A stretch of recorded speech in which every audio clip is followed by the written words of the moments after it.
নমস্কার সকলকে, আশা করি সকলেই ভালো আছেন। আজকের রেসিপি মোচা পোড়া, একটু অন্যরকম রেসিপি। চলুন দেখে নিই। আমরা মোচার ওপর দিকের অংশটা নিয়ে মোচার ঘন্ট রান্না করি, কিন্তু এই যে ভেতরের যেটা অংশটা, আমি আজকে এইটা নিয়ে রান্নাটা করব।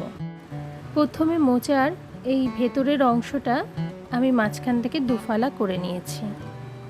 এবার একটা ফ্রাই প্যানে সামান্য পরিমাণ তেল দিয়ে ভালো করে তেলটাকে মাখিয়ে নিয়ে গরম করে আমি ওই মোচার অংশগুলোকে একটু তেল মাখিয়ে পেতে পেতে দিয়ে দেবো, দিয়ে ঢাকা দিয়ে রাখবো খুব লো আঁচে।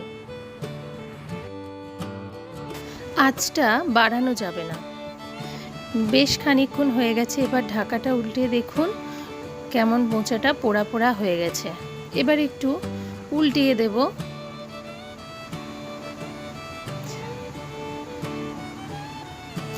ভেতর দিকটা একটু খুন্তি দিয়ে ভেঙে ভেঙে দেবেন, যাতে ভেতরটা সেদ্ধ হয়।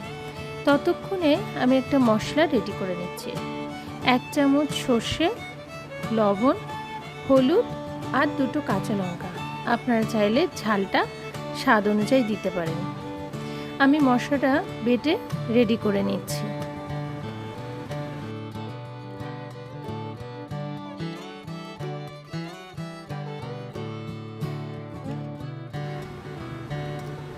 মশলাটা ভালো করে মিহি করে বেটে নিতে হবে। আমার মশলাটা বাটা হয়ে গেছে, একটা পাত্রে আমি তুলে নিলাম। ওদিকে আমার মোচা পোড়াটাও সম্পূর্ণ কমপ্লিট হয়ে গেছে, নরম হয়ে গেছে। এবার আমি নামিয়ে নেব।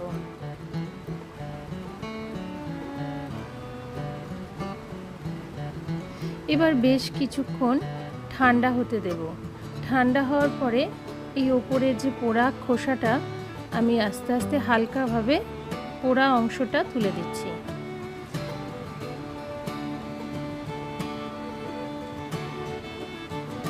যেমন বেগুন পোড়ালে বেগুনের ওপরের খোসাটা তুলে ফেলতে হয়, এটাও তাই। ব্যাস, পরিষ্কার হয়ে গেছে।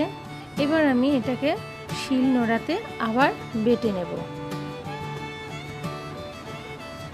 ভালো করে মিহি করে এটা বেটে নিতে হবে, কারণ এটা নরম হয়ে গেছে আর বাটতেও খুব একটা অসুবিধা হবে না। বাটা হয়ে গেছে।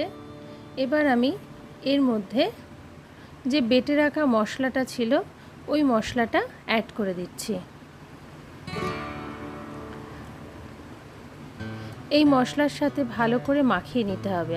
আর এতে দেব সামান্য পরিমাণ কাঁচা সর্ষের তেল।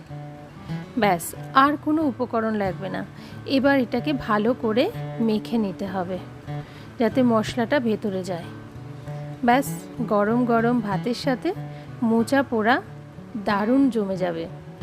অবশ্যই বন্ধুরা বাড়িতে ট্রাই করে দেখবেন, কেমন লাগলো ভালো হলেও জানাবেন, খারাপ হলেও জানাবেন।